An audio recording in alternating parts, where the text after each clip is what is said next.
Jadi jangan salah tafsir pada mentang-mentang harem Saudi pakainya ketutup, pakai abaya, pakai cadar gitu ya. Tapi dalemannya soal pakaian lah jangan ditanya.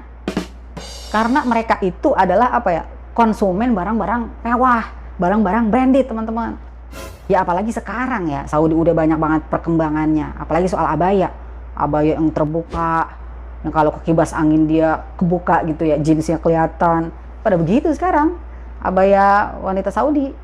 Tapi ya walaupun banyak juga masih harem Saudi yang berpakaian abayanya tuh ya menurut syariat gitu. Ini mah anak-anak mudanya, pakaiannya, jeansnya belum, sepatunya Nike apa Nike.